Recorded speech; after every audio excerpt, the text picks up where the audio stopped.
Hello again, folks. I've been hearing quite a lot of chatter about a movie called A Quiet Place for a while, and it popped up again in the news recently because it won some awards or something. So I thought I'd give it a whirl to see what all the fuss is about, and yeah, not bad at all. Not bad at all. No overt political brainwashing, no diversity at all, unless you count the monsters, but we'll get into that in a bit. Even the rural setting was easy on the eyes. It looks lovely, nice countryside where it's set. Before I get into the red pill stuff, though, let's take a quick look at what the film's actually about, in case you haven't seen it. A Quiet Place is set in the near future, but modernity has been destroyed by monsters which can't see but have very sensitive hearing. And we follow the story of a white family who live on a farm and how they get by. We see some newspaper clippings which give the game away that these monsters are all over the world and nobody has managed to contain them. There's a few clunkers here. I find it hard to believe that these monsters, which they're like the Alien of the Alien films a bit. I find it hard to believe they could beat the American military. Surely all they would have to do was fortify an area and then set off some sirens to attract the monsters, and then they could be mown down and blown to bits. Or unless the American government actually wanted these savage things in the country, terrorising the population. But that's just mental. That would never happen, would it? At any rate, the urban areas have long since fallen to the savages, and we follow Emily Blunt and her bloke on the family on the farm, and they're having a hell of a time of it. They're becoming really enriched.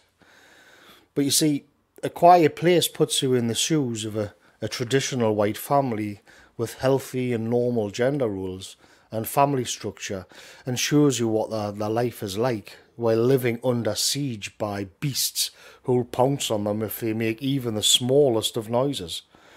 The fact that we have a rural and white Christian family being presented sympathetically and in a position of weakness is reason enough to see this movie. Enjoy it while you can, because there's just not going to be many more films like this. But really, the hook for me here was the subtext. The symbolism is just too apt. A Quiet Place is actually a perfect commentary on where Europeans find themselves today in their own countries. You see this nice family contort themselves and go to the most absurd lengths to prevent the monsters becoming triggered from hearing them. And it all seems very familiar. This is what political correctness does to us now. And the physical danger when we're a powerless minority is what comes next. An ideological web has been spun across the Western world. Europeans have slowly learned what triggers vibrations in the web and how to get around it. But the web becomes ever more sensitive. In A Quiet Place, this reaches its natural conclusion: simply never speak at all, ever, because the beasts will be onto you in seconds.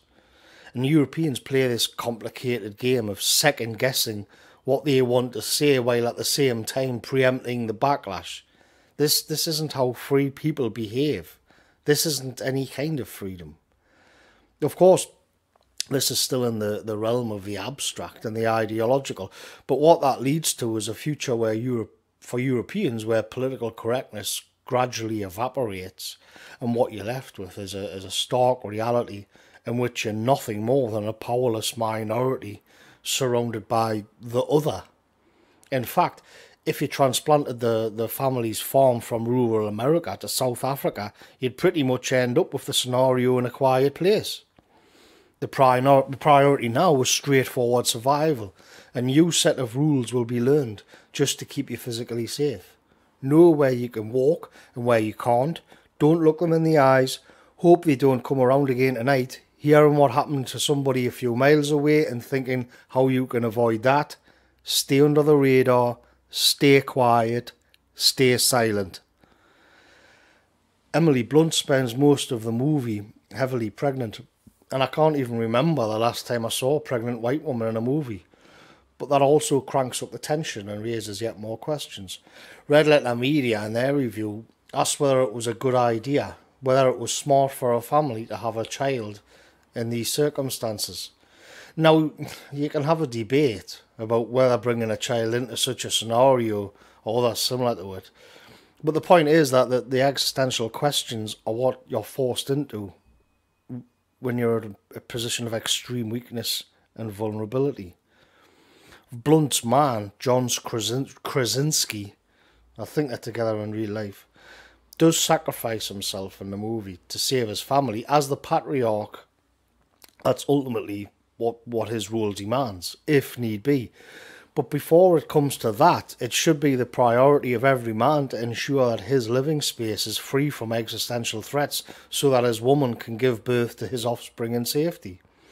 And on this, the men in A Quiet Place failed because they were passive. Let's just be quiet and hope for the best.